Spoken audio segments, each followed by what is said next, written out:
আসসালামু আলাইকুম এভরিওয়ান। বিচ্ছেদ গল্পের 4 নাম্বার পর্ব। তো চলো বেশি কথা না বলে গল্প শুরু করা যাক। নূরজাহান বলল, বাবা মনে আছে সেই দিনের কথা যখন আইসিইউতে মৃত্যুপথের যাত্রী ছিলাম। আমি ঢাকা থেকে বেড়াতে এসেছিলাম। এসে আমি অসুস্থ হয়ে পড়ি। ডাক্তার বলেছিল আমার 2টা কিডনি খারাপ হয়ে গেছে। 1 সপ্তাহের ভেতর যে করেই হোক একটা কিডনি হলেও আমাকে দিতে হবে, না হলে আমাকে বাঁচানো সম্ভব নয়। সেদিন তুমি পাগল হয়ে গিয়েছিলে, এদিক সেদিক ছুটে বেরিয়েছিলে, কিন্তু কোথাও একটা কিডনিও পাওয়া যায়নি। অবশেষে পত্রিকায় বিজ্ঞাপন দিয়েছিলে একটা কিডনি দিতে পারলে তুমি 1 কোটি টাকা দিবে। তবুও কোথাও কিডনি পাওয়া যায়নি। সবাই যখন আমার বেঁচে থাকার আশা ছেড়ে দিয়েছিল, ঠিক 6 দিনের মাথায় কেউ একজন এসে একটা কিডনি দিয়ে আবার চলেও গেল। অথচ কেউ জানতে পারলো না কে দিয়েছে, আর কেউ জানার চেষ্টাও করনি। বাস আপনার মেয়ে বেঁচে গিয়েছে, এতেই হলো। নূরজাহান বেগম চোখের পানি ছেড়ে দিলেন। নানা ভাই বলল, তোর কিডনির সাথে এসবের সম্পর্ক কি? নূরজাহান বলল, কি সম্পর্ক সেটা তুমি জানো না, আর কোনোদিন জানবেও না। যদি আজকে না বলি তাহলে সেদিন সামিরা আমাকে কিডনি দিয়েছিল। এমনকি যখন ও মারা যাচ্ছিল, মারা যাওয়ার কিছুক্ষণ আগে ওর যে একটা কিডনি ছিল সেটাও আমার জন্য রেখে গিয়েছে।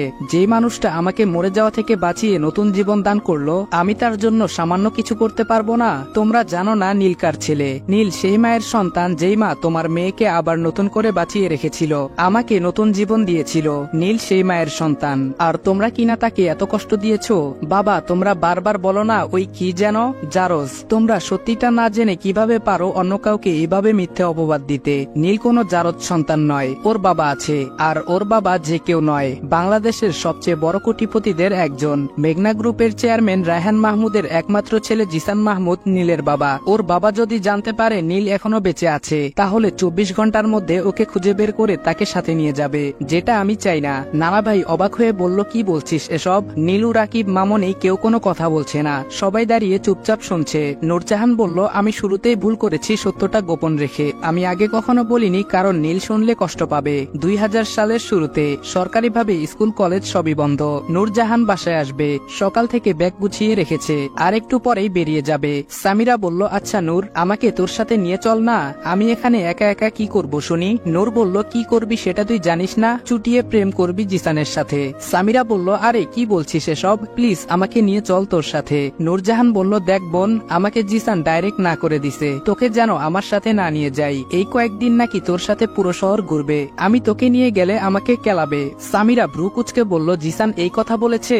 নূরজাহান বলল, হ্যাঁ অবশ্যই বলেছে, ও না বললে আমি তোকে সাথে নিয়ে যেতাম। আর শোন, তোর জন্য একটা গুড নিউজ আছে। সামিরা বলল, কি গুড নিউজ বল। নূর মুচকি হেসে বলল, আরে ধুর, আমি দেব নাকি? নিউজটা তো দুলাভাইয়ের মুখে শুনে নিবি। সামিরা বলল, আচ্ছা যা, বিদায় হ। নূরজাহান বলল, তোকে সাথে নিয়ে যাচ্ছি না দেখে এমন করছিস? প্লিজ জানো, রাগ করিস না, আমি তো আবার চলে আসবো, মাত্র 4 দিন থাকবো বাসায়। অতঃপর নূরকে টার্মিনাল অব্দি ছেড়ে দিল সামিরা। বিকেলে হোস্টেলের ছাদে দাঁড়িয়ে আছে সামিরা, আর আকাশে হালকা কুয়াশা জমেছে, সেদিকেই তাকিয়ে আছে। হঠাৎ করে ছাদে একটা ছোট পাথর এসে পড়লো। নিচ থেকে কেউ ছুঁড়ে মেরেছে হয়তো। দূর থেকে লক্ষ্য করলো পাথরে কাগজ মোড়ানো। কাছে গিয়ে কাগজটা খুলে দেখলো কিছু একটা লিখা, কলিজা, আমি নিচে অপেক্ষা করছি, তুমি এক্ষুনি রেডি হয়ে চলে আসো, তোমাকে নিয়ে একটা জায়গায় যাব, ইতি তোমার বখাটে। সামিরা খুব ভালো করেই বুঝতে পারলো এটা জিসানের কাজ। চিঠিটা পাওয়া মাত্র তাড়াতাড়ি নিচের দিকে তাকালো, দেখে সে দাঁড়িয়ে আছে, একটা টি শার্ট আর একটা ছেঁড়া প্যান্ট পরা। ইশারায় বলল, 5 মিনিট দাঁড়াও, আমি আসছি। সামিরা রুমে গিয়ে রেডি হয়ে নিচে চলে আসলো। জিসান দাঁড়িয়ে আছে। জিসান বলল, এই চলো তাড়াতাড়ি। জিসান আগে থেকে একটা রিক্সা দাঁড় করিয়ে রেখেছিল। জিসান সামিরার পাশে উঠে বসলো। সামিরা একবার জিসানের দিকে তাকিয়ে বলল, বখাটে। জিসান বলল, কি বললে? আমি বখাটে? সামিরা বলল, কই, কে বলল? জিসান বলল, কি মনে করো আমি শুনতে পাইনি? সামিরা বলল, আপনার মাথার চুলগুলো এভাবে এলোমেলো কেন? আর মনে হয় আপনার কাছে টাকা নেই, তাই ছেঁড়া প্যান্ট পরে এসেছেন। জিসান এবার ভ্রু কুচকে সামিরার দিকে তাকিয়ে রইল। সামিরা বলল, আপনি এইভাবে বাংলা ছবির ভিলেনের মতো তাকিয়ে আছেন কেন? জিসান সামিরার হাত ধরে বলল, তুমি একটু আগে কি বললা? আমার কাছে টাকা নেই, আমি ছেঁড়া প্যান্ট পরে এসেছি, আমাকে কিছু টাকা দাও, একটা প্যান্ট কিনবো, প্লিজ না করো না। সামিরা বলল, এরকম ভিলেনের মতো না থাকিয়ে ডাইরেক্ট বলে দিলে কি হয়? আমি তো ভয় পেয়ে গিয়েছিলাম। আচ্ছা তোমাকে টাকা দেওয়া যাবে না, চলো তোমায় একটা প্যান্ট কিনে দেব। জিসান বলল, ঠিক আছে মামা, মার্কেটে যাও তো।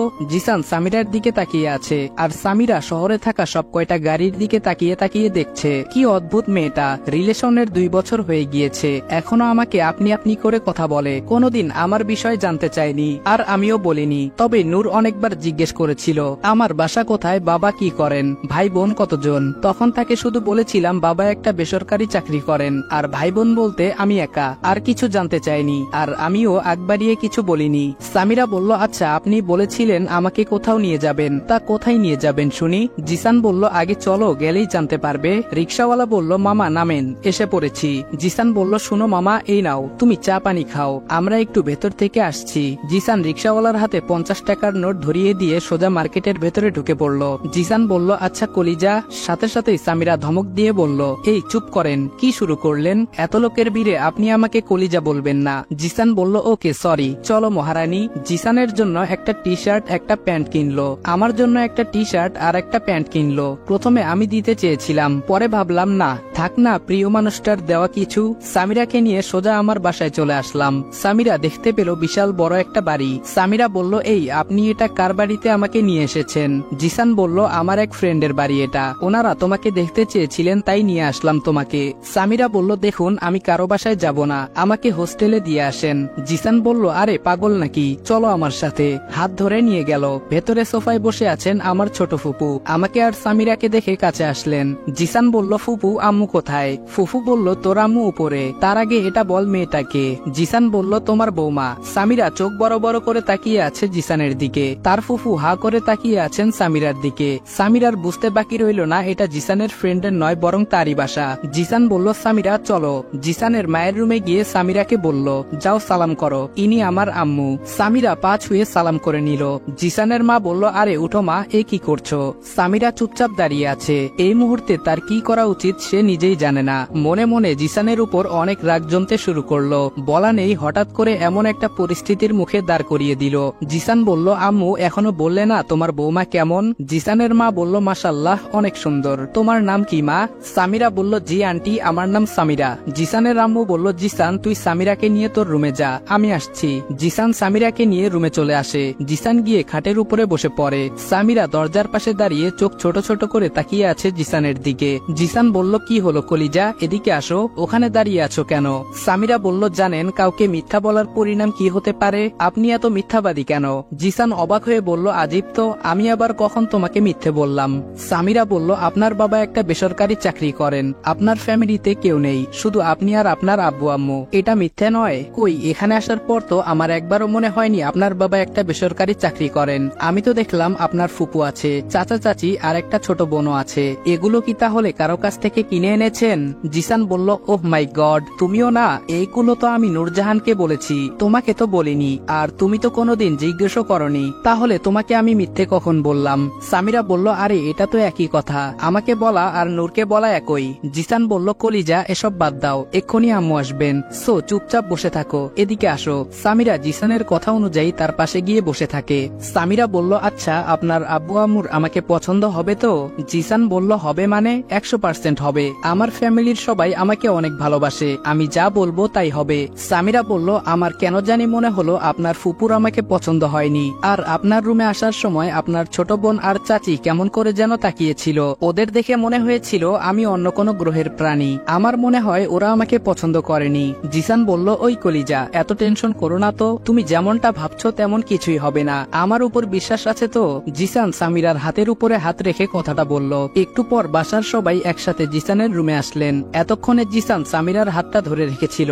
সামিরা নিজে থেকে জিসানের হাতটা ছাড়িয়ে নিতে চাইলে জিসান আরো শক্ত করে ধরে রাখলো। জিসানের বোন বলল আচ্ছা ভাবি, ভাইয়াকে তুমি নাকি বখাটে বলে ডাকো, সেম তোমার মতো আমিও ডাকি। চাচি বলল এই আভা, ফাইজলামু পরে হবে। আম্মু বলল আচ্ছা মা তোমার আব্বু আম্মু কেমন আছেন।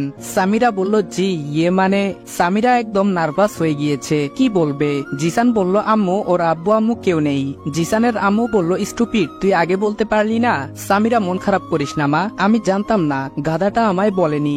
সামিরা বলল না ঠিক আছে, সেদিন অনেক কথা হয়েছে, খুব সহজেই সবাই সামিরাকে আপন করে নিয়েছিল। কয়েক ঘন্টার জন্য সামিরা ভুলেই গিয়েছিল সে অনাথ, তার কেউ নেই। তখন মনে হয়েছিল তার সবই আছে। এই কয়েক ঘন্টা তার চেয়ে সুখী এই পৃথিবীতে আর কেউ নেই। রাতে সবাই বসে আড্ডা দিচ্ছি, আমি ফুপু আর আভা সামিরা। তখনই আম্মু এসে বললেন আব্বু অফিস থেকে আসার সময় হয়ে গিয়েছে, সামিরাকে নিয়ে দিয়ে আসতে। আমি আম্মুর কথা অনুযায়ী সামিরাকে নিয়ে বেরিয়ে পড়লাম। জিসান বলল কি ব্যাপার, তা বিয়ে কবে করব শুনি? সামিরা বলল বিয়ে মানে? আমিও সব বিয়ে টিয়ে এখন করতে পারবো না, আগে আমার পড়াশোনা শেষ হবে তারপর। জিসান বলল কিন্তু আম্মু তো বললেন যত দ্রুত সম্ভব আমাদের বিয়ের কাজটা সেরে ফেলতে। সামিরা বলল আচ্ছা ভেবে দেখবো।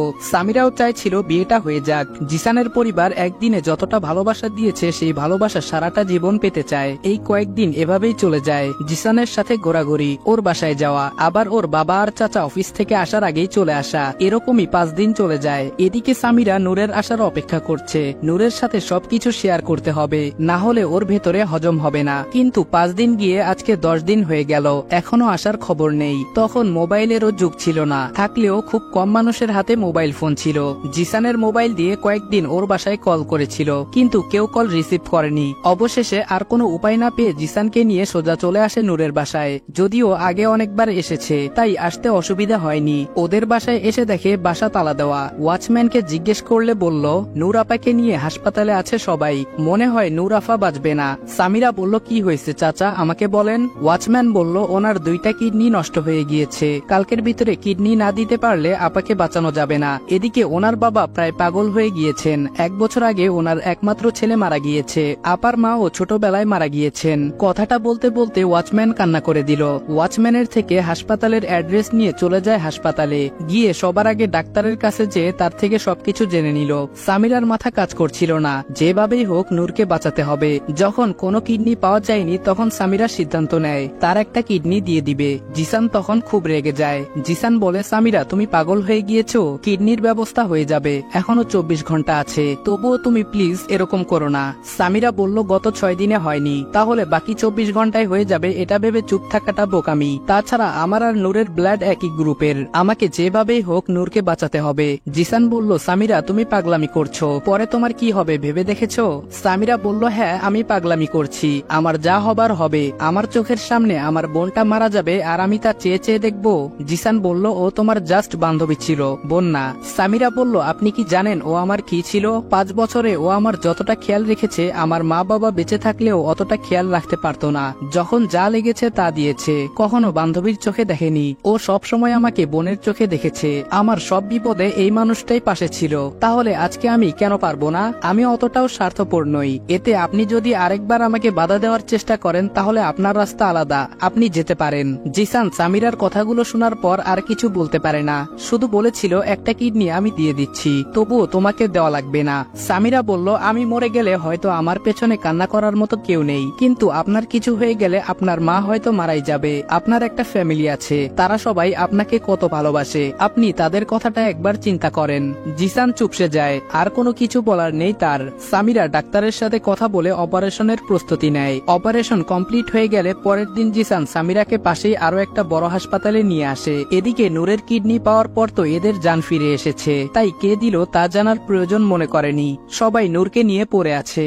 সামিরা কিছুটা সুস্থ হলে জিসান তাকে নিয়ে ঢাকায় চলে আসে। অপরদিকে নীলের দিনকাল কিছুটা ভালো গেলেও মাঝে মধ্যে তার মায়ের জন্য মন খারাপ হয়। এরই মধ্যে নোয়াখালীতে রিফাতের কলেজে ভর্তি হয়েছে নীল।